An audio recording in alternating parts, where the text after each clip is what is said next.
तुम्हारी इच्छाओं के पीछे क्या छुपा है? कभी देखा है? तुम्हारे पास कुछ नहीं है जीवन में, तो उसकी क्षतिपूर्ति तुम करते हो बड़ी गाड़ी खरीद कर। और झूठ तुम यह बोलते हो कि ये गाड़ी मुझे चाहिए दफ्तर जाने के लिए। तुम्हारे पास ऐसा घर नहीं जिसमें प्रेम हो, तो तुम उसकी भरपाई करते हो बड़ा घर खरीद कर। और घर का कमरा एक नहीं ऐसा जिसमें प्रेम हो, पर घर बहुत बड़ा है। मैं यह नहीं कह रहा कि जिनके घर छोटे हैं उनके पास प्रेम है। मैं बस समझा रहा हूं कि इच्छाओं के पीछे क्या है। जरा सिर्फ गौर से देखा करो, पर कोई इस बात को सीधे सीधे स्वीकार भी नहीं करता कि मेरी जिंदगी में मुक्ति नहीं है, प्रेम नहीं है, आनंद नहीं है। इसलिए मैं ऑडी लाया हूं। कोई करता है क्या स्वीकार?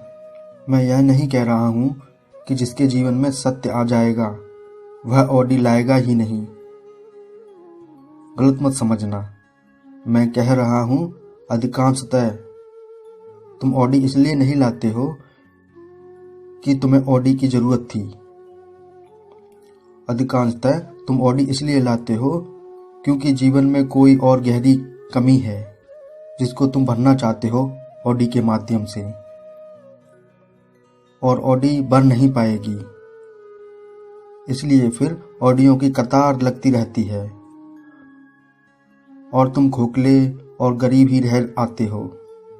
जितना कुछ अर्जित कर सकते हो कर लेते हो, उसके बाद भी निर्धनता कम नहीं होती।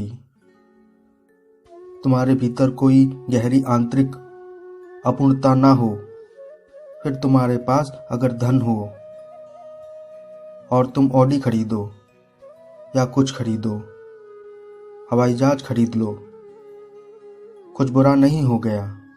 हवाई जहाज अगर हवाई जहाज हो तो कोई बुराई नहीं है। बुराई तब है जब हवाई जहाज बन जाता है परमात्मा का प्रतिस्पर्धी, जब परमात्मा की कमी को तुम हवाई जहाज से भरने की कोशिश करने लगते हो।